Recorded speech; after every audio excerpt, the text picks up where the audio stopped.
Are you ready to learn the truth about what life became like for the wealthiest people of the 19th century with the arrival of the first frosts?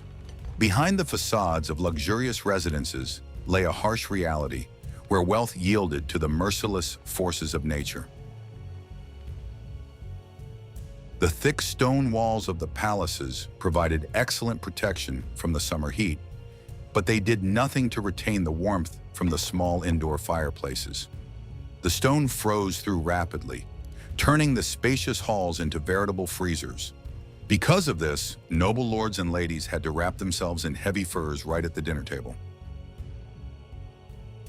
The massive stone structures, which served as symbols of power and influence, revealed their true, bitterly cold nature with the arrival of winter. High painted ceilings and enormous single-pane windows rendered any heating completely ineffective. Warm air instantly rose upward, leaving only biting drafts swirling below. The water in the jugs on the morning tables often froze overnight, covered with a thick crust of ice. Watch the video to the end, and you'll learn how architectural masterpieces turned into icy traps for their inhabitants.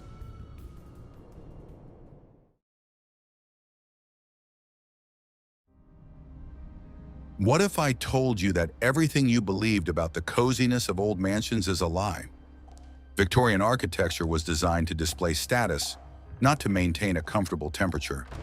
Mansion owners commissioned designs with grand halls, completely ignoring the approaching winter months. With the arrival of November, these majestic spaces began to dictate their own harsh rules of daily life. The space between the oak parquet floors and the stucco moldings was often over 4 meters high. Warm air from the few heat sources inevitably rose upward. It pooled beneath the painted arches, doing absolutely nothing to warm the people below. All the useful thermal energy was wasted on heating the ceiling beams and heavy crystal chandeliers. Meanwhile, a dense layer of stagnant cold air formed below. The mansion's inhabitants were literally in a constant icy current that covered the floors of the luxurious living rooms and libraries. Ladies in silk dresses and gentlemen in tailcoats physically felt the temperature difference. Their feet were constantly freezing, even if they were standing right in the center of a richly furnished room. A paradoxical situation arose in which the enormous volume of the space worked against its owners. It was physically impossible to heat such a vast volume of air with any means available at the time. Each new room in the suite served as another reservoir, absorbing precious degrees of heat. The building functioned as a giant radiator, giving off heat to the street rather than inside. Architects paid attention to the symmetry of windows and doors, creating ideal proportions for the facades. However, these very proportions ensured a constant circulation of icy drafts inside the building. The lack of modern insulation materials made brick and stone walls excellent conductors of cold. The stone would cool down over several weeks and begin to radiate cold into the rooms. Furniture was arranged with cold zones in mind, away from the frozen exterior walls. Sofas and armchairs were grouped in the center of rooms, creating unique living spaces. The area near the walls remained virtually unused due to the piercing cold emanating from them. Paintings and tapestries on the walls were covered with a thin layer of condensation from the sudden temperature changes. Life in such a house required constant movement or the use of additional heating. Sitting at a desk or reading a book for long periods was physically uncomfortable. Fingers quickly lost sensation, and the cold penetrated through layers of thick clothing. One had to get up regularly and walk around the room just to get the blood flowing. The massive grand staircases served as the main channels for the movement of icy masses. Cold air from the upper, uninhabited floors and attics cascaded down the marble steps like a heavy waterfall. This flow penetrated unhindered into the halls and corridors of the first floor. The open spans made it impossible to contain heat in any single part of the house. Even massive wooden doors with bronze handles could not stop these currents. There were always gaps beneath the door panels through which the cold seeped into the rooms. To protect against this, heavy bolsters made of thick fabric were placed under the doors. But this was only a feeble attempt to shield oneself from the all-pervading cold of the enormous stone structure. The winter months completely changed the geography of movement within one's own home. We'd love to hear your perspective. What do you think about how the layout of a massive house influenced the daily habits of its owners? Share your thoughts in the comments and be sure to subscribe to our channel.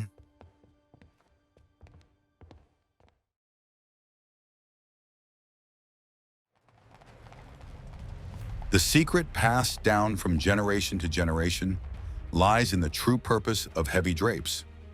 Huge floor-to-ceiling windows were considered a sign of the owner's wealth and good taste. But in December, these architectural masterpieces became the main sources of biting cold. Window frames of that era lacked airtight seals and freely let in the outside air. Single-pane glass was completely incapable of retaining heat inside the room. The temperature on the surface of the glass was practically the same as the air temperature on the snow-covered street. A zone of constant downward flow of icy air formed near every window. This flow ran down the glass to the floor, cooling the room at an incredible speed. The wooden frames dried out and warped from constant fluctuations in humidity and temperature. Gaps formed between the sashes through which the wind whistled, blowing in snow dust. On windy days, the curtains on the windows would flutter noticeably, despite the shutters being tightly closed. Special cushions often had to be laid out on the windowsills to block the drafts. During severe frosts, moisture from the air would condense on the cold glass. Overnight, this moisture would turn into a thick crust of ice on the inside of the window. In the morning, servants had to scrape away this ice to let the meager winter light into the room. Frozen windows were not merely a metaphor, but a harsh daily reality of Victorian life. To combat the cold, heavy, multi-layered drapes were used on the windows. They were sewn from thick velvet or tapestry fabric with a heavy lining. These curtains were drawn immediately after sunset, creating an additional fabric barrier. They reliably sealed off the icy expanse of the window from the rest of the room. In some mansions, internal wooden shutters were installed, which were closed at night. They provided slightly better insulation than just fabric, but did not completely solve the problem. In the morning, the shutters had to be opened, and the icy air that had accumulated behind them rushed into the room. The process of opening the window shutters was one of the most unpleasant morning rituals. Daylight was a rarity during the winter months due to the short daylight hours. The desire for more sunlight led homeowners to make their windows larger and larger. However, every additional square meter of glass increased heat loss exponentially. It was a never-ending compromise between the need for light and the need to conserve heat. It was simply impossible to stand near a window without a coat. Desks for writing or sewing had to be moved deeper into the room, sacrificing natural light. Ladies engaged in embroidery preferred to sit in the semi-darkness, but far away from the frozen glass. The beauty of the winter landscape outside the window was appreciated exclusively from a safe distance. The metal latches and handles on the windows were covered with frost and burned the fingers with cold. Touching them with bare hands caused extremely unpleasant sensations. Servants used special cloth napkins to open or close the window hardware. The windows required constant maintenance and attention throughout the long winter. Drafts from the windows made it impossible to maintain a consistent temperature in the living rooms. Would you like to know how the occupants of these rooms tried to keep warm when the wind penetrated every barrier?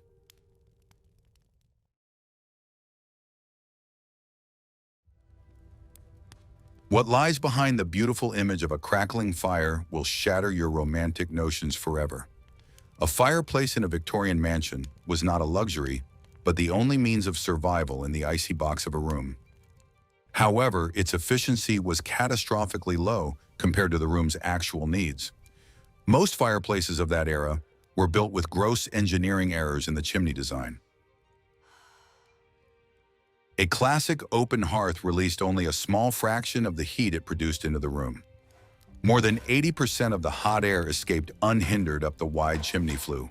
Along with the smoke The fireplace literally sucked oxygen out of the room, creating an area of low pressure.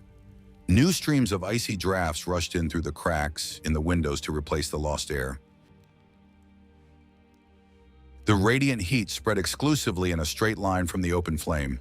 It warmed only those objects and people that were directly in front of the hearth. Take a couple of steps to the side and the temperature instantly dropped by several degrees. The room was sharply divided into a microscopic zone of heat and a vast expanse of cold. Sitting by the fireplace meant experiencing a sharp temperature contrast.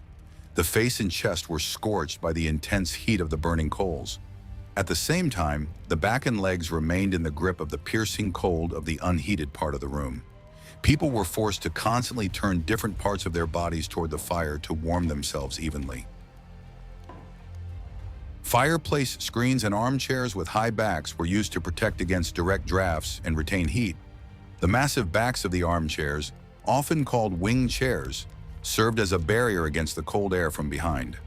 Special screens were arranged in a semicircle, reflecting the heat of the flames back onto those seated.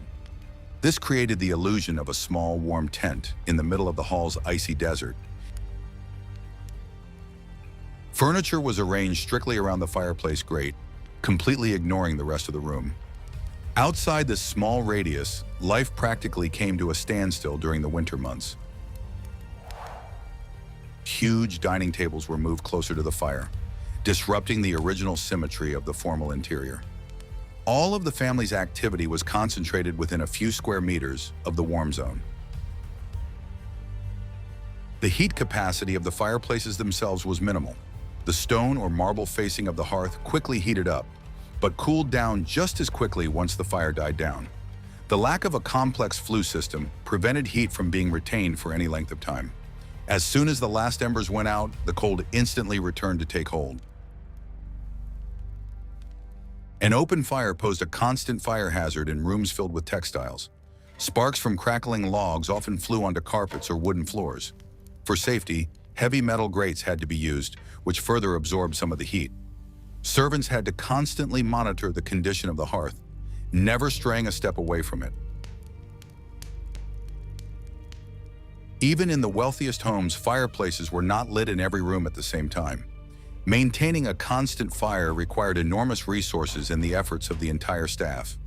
Living rooms and dining rooms were heated only immediately before family members arrived. The rest of the time, these formal rooms remained dark and frozen through and through.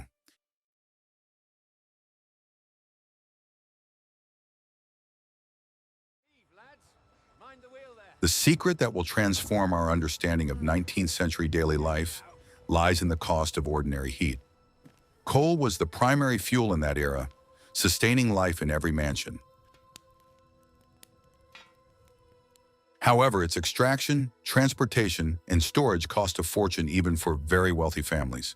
The winter season turned into a period of astronomical expenses just to maintain a minimum level of comfort. The vast size of the estates required industrial quantities of fuel for daily heating. Fireplaces in the main living rooms consumed coal at an incredible rate, demanding constant replenishment of supplies. Homeowners were forced to purchase fuel by the ton before the first cold snap even arrived. Basements and special coal pits were filled to the brim with black lumps. Delivering coal to a mansion was a complex logistical process. Heavy carts made their way along snow-covered roads from the nearest train stations. The dirty, dusty fuel was unloaded through special hatches directly into the basement storage areas. This procedure was always accompanied by a thick cloud of black dust settling on the building's facade. The quality of the coal was also crucial to the comfort of the home's residents. Cheap coal gave off acrid, sulfurous smoke and left a lot of slag in the fireplace grate. Wealthy families purchased expensive grades of anthracite, which burned hot and almost smoke-free. But even high-quality fuel left behind layers of fine soot on the furniture and carpets. Fuel consumption was strictly monitored by the steward or estate manager. Coal was distributed to the servants in specific portions for each particular room. Thoughtless burning of supplies was considered unacceptable wastefulness, for which severe punishment was meted out. To save money, many secondary rooms were simply removed from the list of heated spaces. Delivering coal from the basement to the upper floors was hard physical labor. Servants carried heavy metal buckets up narrow, dark staircases several times a day. This process continued from early morning until late at night. The entire infrastructure of the house was geared toward the continuous transport of fuel to the fireplaces. Soot and coal dust permeated everywhere, becoming the constant companions of winter. They settled on light-colored wallpaper, ruined expensive fabrics, and stained snow-white bedding. Cleaning the rooms turned into an endless battle against the black grime. Maids cleaned the fireplace grates daily and carried out kilograms of cooled ash. The smell of burning coal permeated every room in the mansion, becoming the signature scent of the season. Clothes, hair, and even the pages of books retained this distinctive, smoky odor. It was impossible to get rid of it completely until the arrival of spring warmth. The residents simply grew accustomed to it, ceasing to notice this detail. Dependence on fuel supplies made the mansions vulnerable in the event of severe snowstorms. Snowdrifts on the roads could paralyze coal deliveries for several days or even weeks. At such times, energy conservation measures became extremely strict. Indoor temperatures dropped to critical levels, turning life into a harsh ordeal. The constant process of keeping the fire going required round-the-clock attention and hard work. Are you ready to find out who bore the brunt of the struggle against the winter cold at night?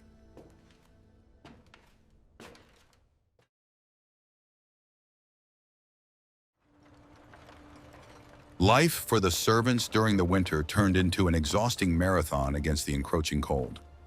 Keeping the massive building warm required strict discipline and round-the-clock shifts by the staff. The workday began long before sunrise when the masters were still fast asleep in their chambers. The first task was to stoke the cold fireplaces in the main rooms and bedrooms. The process of lighting a fire required skill, as the cooled-down chimneys often created backdrafts. Smoke could drift into the room, ruining the expensive interior and provoking the justifiable anger of the owners. Servants used kindling and paper to quickly heat up the flue and get the air moving. Only then did they bring in heavy coal or massive oak logs. At night, the battle against the cold never ceased for a moment. The temperature outside plummeted, and the stone walls quickly gave off their remaining heat. If the fireplaces were left unattended, the rooms would be frozen through by morning. Therefore, special attendants were assigned from among the junior servants to keep the fires burning. The night stoker moved silently through the dark corridors with buckets of coal and tongs. Their task was to carefully toss fuel into the smoldering hearths without waking the sleeping masters. Every awkward movement of the poker or loud clang of the shovel risked a serious reprimand. They worked in thick semi-darkness, guided only by the faint glow of the coals in the fireplace. This night work was extremely exhausting due to chronic sleep deprivation and constant drafts. The servants moved from heated bedrooms into icy corridors, subjecting their bodies to sudden temperature changes. They wore thick woolen shawls and heavy stockings, trying to retain their body heat. Breaks were rare, as there were many fireplaces, and they required constant tending. Cleaning the ashes from the fireplaces also fell to the servants early in the morning. The grates had to be cleaned before the ashes scattered throughout the room. Heavy buckets of waste were carried out to the backyard, where they were dumped into special pits. Dirt and soot caked onto their hands, requiring thorough washing with stiff brushes and soap. Kindling had to be chopped, dried, and stacked in neat piles near the fireplaces. Coal was first broken into pieces of the right size in the cold, damp basement. This preparatory work took up a huge amount of time throughout the day. The physical strain on the staff increased many times over compared to the summer months. Mistakes by the stokers had immediate consequences for the entire house. A forgotten fireplace in the library meant the room would be unusable for the entire following day. An excess of coal could cause the grate to overheat and pose a fire hazard to the ceilings. A precise balance and experience were required to maintain an even, safe burn in dozens of chimneys. Even during festive receptions, when the gentlemen were enjoying themselves, an invisible army continued its work. Behind the panels of hidden doors, servants continuously carried fuel and maintained the ideal temperature in the halls. This entire complex system functioned solely through heavy manual labor. The mechanization of heating processes was a matter for the distant future. Intensive manual labor did not save the building from systemic engineering problems, which absolutely everyone, without exception, faced.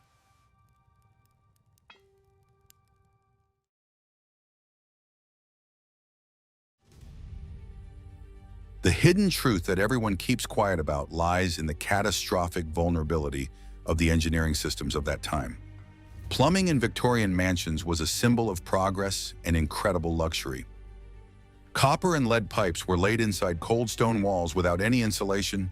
With the onset of severe frosts, these blood vessels of the building turned into a real disaster.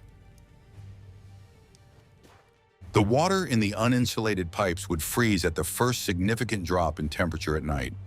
The ice expanded within the confined space, mercilessly tearing apart sturdy metal joints and welded seams. In the morning, the residents of the house would find a complete lack of water pressure in the copper faucets of the washrooms. The water supply to the enormous mansion would cease in an instant, paralyzing all daily routines. Frozen pipes were not just a temporary inconvenience, but a harbinger of serious damage. When a thaw set in or the wall was warmed, the ice turned back into water. Under pressure, water gushed from the resulting breaks and cracks, flooding the floors and rooms. Expensive wallpaper, plaster, and oak parquet flooring were rendered completely unusable in a matter of minutes. The search for the source of the leak turned into a massive demolition operation for the entire house. The plumbing was hidden, and to access the pipes, they had to pry open panels and break up the floors. Workers with crowbars and saws disrupted the peace of the mansion, leaving gaping holes in the walls behind them. The repair process dragged on for weeks, filling the grand halls with dirt and construction debris. To prevent freezing, servants were instructed to leave the faucets slightly open all night. It was believed that running water froze much more slowly than water standing in a completely closed pipe. The sound of constantly dripping or running water became a familiar background noise during the long winter nights. However, during severe frosts, even this method proved completely ineffective. In severe cold, they tried to warm the pipes from the outside with hot cloths. Servants wrapped the exposed sections of the pipes in rags generously soaked in boiling water. Sometimes braziers with red-hot coals were placed under the problem areas, risking a local fire. It was a desperate struggle to keep the fragile and vulnerable system functioning. Due to problems with the plumbing, the hot water supply to the luxurious baths was often cut off. They had to resort to old methods, heating water on the kitchen stove and carrying it upstairs in buckets.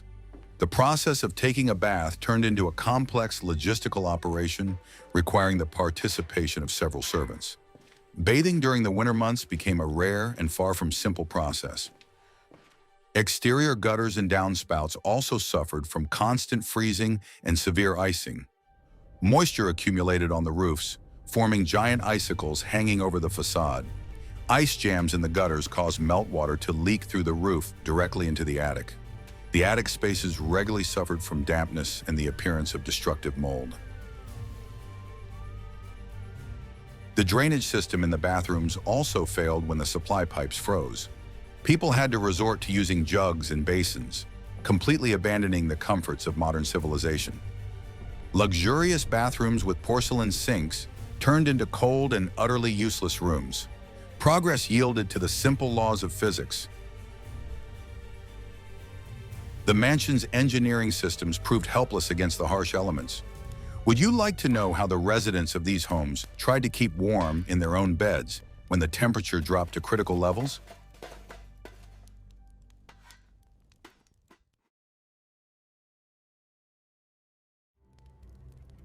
A bedroom in a Victorian mansion was rarely heated to a comfortable temperature throughout the night. The fireplace in the room went out shortly after the owners fell asleep, and the room quickly cooled down. By morning, the air temperature could drop so low that one's breath instantly turned to steam. The bed became the only refuge where one could retain one's body heat. The thick linen bedding itself felt scorching cold in an unheated room. Getting into such a bed without prior preparation was akin to jumping into a snowdrift. To solve this problem, special bed warmers were used, which consisted of metal pans with long handles. They were made of copper or brass, richly decorated with engravings and perforations on their solid lids. The process of warming the bed was a mandatory nightly ritual performed by the headmaid. Red-hot coals taken directly from the kitchen stove or the living room fireplace were poured into the metal bowl of the warmer. The maid gently ran the red-hot metal between the cold sheets, carefully warming every inch of the linen fabric. This had to be done quickly and deftly so as not to scorch the expensive, snow-white textiles. A long wooden handle allowed the maid to reach the farthest corners of the spacious bed. The heat from the copper quickly transferred to the linen, creating a temporary effect of a cozy, warm cocoon. Sometimes dried herbs or lavender petals were added inside the hot water bottle. This not only warmed the sheets but also filled the spacious bedroom with a pleasant aroma. However, the effect of such a refined procedure was extremely short-lived. As soon as the hot water bottle was removed from under the blanket, the fabric began to rapidly release heat into the surrounding icy air. The owners had to manage to get into bed during those brief minutes while the sheets still retained the last remnants of heat. If they hesitated, they risked ending up in a bed just as cold as it had been before the procedure began. For longer-lasting warmth, they used heavy ceramic bottles filled with boiling water. These were wrapped in thick flannel to prevent burns from accidental contact while sleeping. Such bottles were placed at the feet, where the cold was always felt most acutely. The ceramic cooled slowly, giving off a gentle, steady heat for several long hours. Sometimes heavy bricks heated in the oven were used, carefully wrapped in woolen blankets. They had excellent heat capacity and could serve as a personal radiator until the early morning. These heavy and rough objects were hidden beneath layers of exquisite silk bedspreads. The contrast between the bedroom's outward opulence and the primitive methods of heating was truly striking. The bedding itself changed with the onset of winter, transforming into a heavy, multi-layered stack of fabrics. Light summer bedspreads were replaced by voluminous, quilted duvets, tightly stuffed with goose down. Several layers of woolen blankets were thrown on top, their immense weight pressing down on the sleeper. Turning over under such a burden was a real physical ordeal for anyone. A thick velvet canopy was always lowered over the bed, enclosing the sleeping area on all sides. It served not so much to enhance the interior's beauty as to trap warm air around the sleeper. The canopy reliably blocked drafts circulating through the room, creating a closed microclimate inside the huge freezing bedroom. Inside this fabric tent, the breath and warmth of human bodies were concentrated.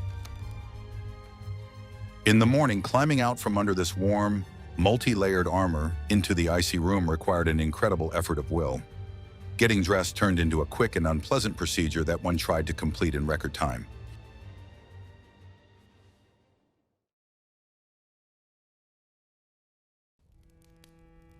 Life in cold interiors dictated its own strict rules for choosing everyday attire. Being at home in light clothing was not only uncomfortable, but also completely physically impossible. Victorian winter fashion consisted of a complex and well-thought-out system of layered insulation. Clothing served as a personal portable home, reliably protecting against the harsh indoor environment of the mansion. The base layer was always thick undergarments that covered as much of the body's surface area as possible. Both men and women wore long woolen breeches and long-sleeved, high-neck shirts. These undergarments were often itchy and uncomfortable, but they created the first essential barrier for retaining heat. Lightweight cotton or silk was used extremely rarely and only in well-heated ballrooms. Over the undergarments, people wore thick woolen dresses, stiff corsets, vests, and heavy jackets. Women's outfits were made of thick velvet, taffeta, or high-quality woolen fabric with a thick lining.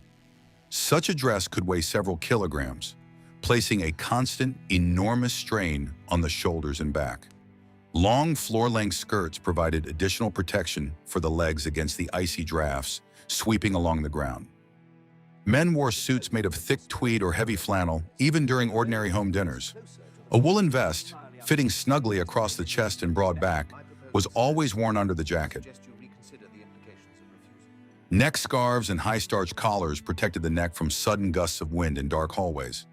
This multi-layered armor noticeably restricted movement, but helped maintain a tolerable body temperature. A variety of voluminous shawls, capes, and cloaks became an integral part of the home wardrobe. Ladies constantly wore wide cashmere shawls draped over their shoulders, wrapping themselves in them as they moved from room to room. These capes were easily removed near the warm fireplace and instantly thrown back on when moving away from the comforting fire. They became the main symbol of the constant struggle for personal comfort in a vast, cold house. Special attention was paid to thoroughly warming the feet, as the floors were always the coldest area.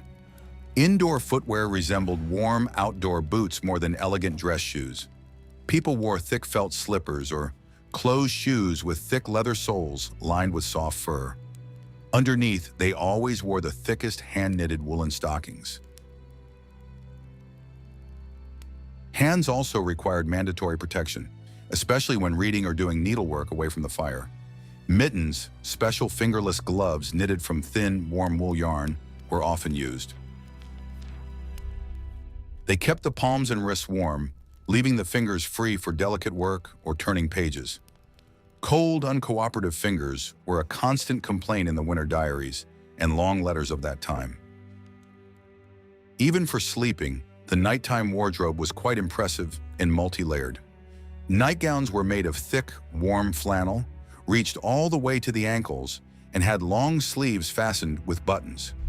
A thick nightcap or bonnet was always worn on the head to protect the ears from the biting cold. The head remained the only part of the body protruding from under the thick blankets and required maximum insulation. Heavy multi-layered clothing made people quite clumsy and greatly slowed their usual movements. Getting ready for a simple walk or even crossing to the other end of the house turned into a lengthy dressing ritual. The heavy fabrics actively absorbed the smells of coal and smoke, requiring complex and very delicate cleaning. The outward elegance concealed a purely utilitarian necessity, retaining heat within an icy box. Each layer of heavy fabric served as a reliable insulator, completely replacing the absent central heating.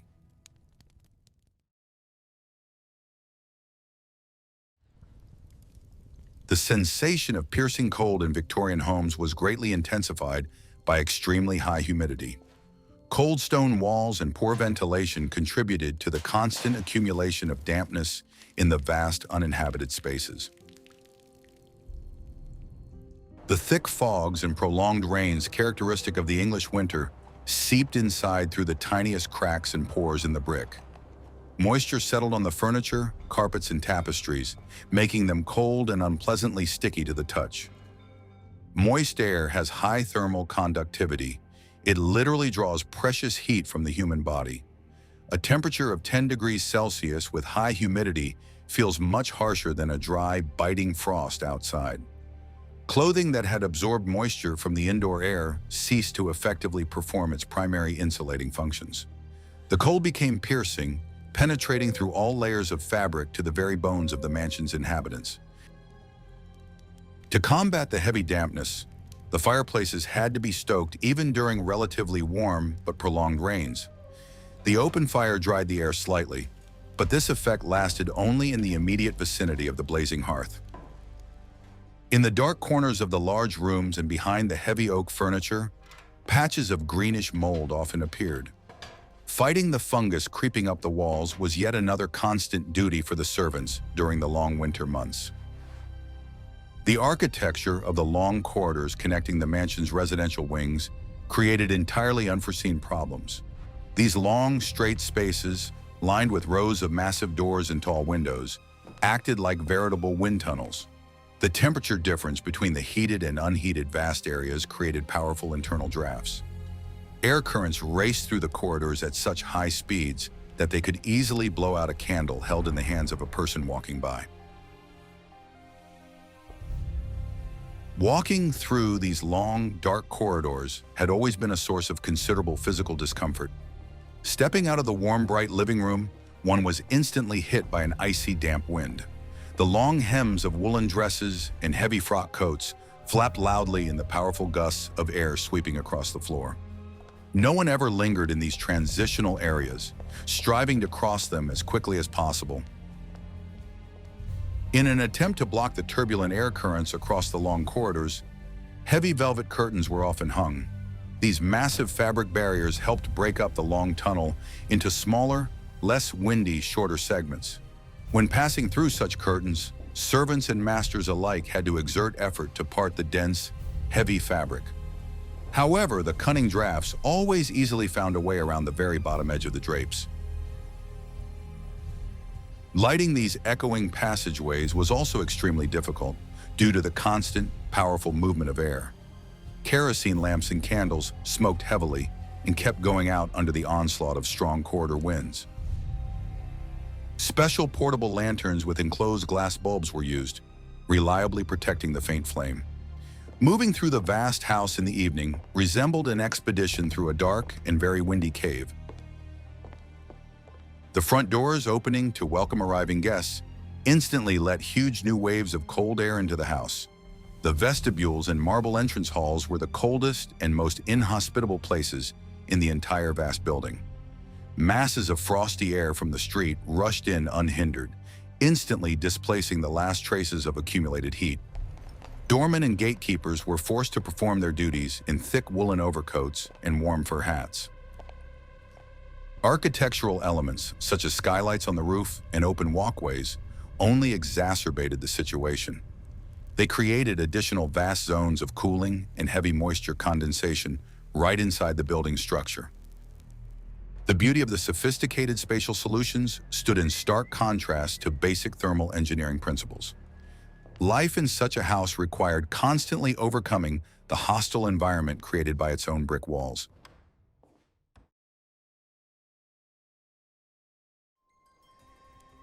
With the onset of a deep and prolonged winter, the geography of habitation in the vast mansion changed radically and irrevocably. The owners were physically unable to maintain normal life in all 50 or 100 rooms of their home. A process of systematic retreat began into the most sheltered and easily heated interior spaces. The building was divided into small warm islands and vast icy wastelands, which were entered only when absolutely necessary. The bright summer living rooms, glass conservatories, and formal dining rooms were locked tight until spring. All the carved furniture in them was tightly covered with light-colored covers for reliable protection against dampness and dust. The temperature in these abandoned rooms was practically the same as outside, and thick drifts of frost formed on the windows. The enormous house literally shrank, reducing its active living space to the absolute minimum. The entire family gathered closely in a few cozy rooms on the first floor, where the fireplaces burned continuously. Here they ate, read books, received their few brave guests, and spent long, dark winter evenings. Living in such close quarters forced people to interact much more and patiently tolerate each other's habits. Paradoxically, the huge, spacious mansion strictly imposed confinement and seclusion on its owners. The division of the house into warm and cold zones corresponded very strictly to the social status of its numerous inhabitants. The owners' rooms were located at the very center of the building, where precious heat was best preserved. The servants' quarters were traditionally placed in the draftiest and most freezing wings under the roof or in the half-basements. Their personal comfort was always sacrificed for the sake of strict coal economy and the convenience of the masters. The tiny attic cubicles where the junior servants slept had no heating of their own.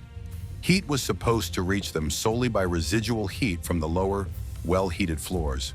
In practice, these rooms remained absolutely freezing throughout the long winter months. The servants slept in thick, everyday clothes, covered with old overcoats and huddled together to conserve every bit of warmth. The huge kitchen was the only place in the servants' quarters where it was always hot from the massive cast-iron stoves. It became the main gathering spot for all the staff wishing to warm their numb hands even a little. The cooks and kitchen staff worked in a constant, thick haze of steam and intense heat, which stood in stark contrast to the cold of the stone corridors. The transition from the scorching, bustling kitchen to the icy, dark pantry was a daily ordeal for the body. Winter was perceived not as a time for peaceful enjoyment of comfort, but as a long period of stoic survival. All thoughts and daily actions were focused on conserving heat, food supplies, and precious fuel. The luxury of the interiors took a back seat, giving way to the most primitive instincts for overcoming the cold. The luxurious residence became more like a fortified stronghold, besieged by the powerful forces of nature. The cold permeated every sphere of life, dictating the daily menu, the daily schedule, and even the style of interaction. Long walks in the park were completely canceled, replaced by quick, short dashes to attend to urgent household needs. Winter evenings seemed endless due to the early, pitch-black darkness and the inability to move freely around the house. Time dragged on very slowly, measured only by the tossing of another heavy log into the dying fire. The anticipation of a warm spring became the main topic of long conversations and hopes for all the estate's inhabitants. With the first rays of the warm spring sun, the huge house began to thaw very slowly, the floorboards creaking and the wooden frames expanding. The windows finally swung wide open with joy, letting in fresh air and driving out the smell of stale dampness and coal. The mansion was returning to its normal life, slowly shaking off the numbness of long months of bitter cold. The harsh climate mercilessly exposed all the impracticality and incredible vulnerability of the majestic 19th century architecture.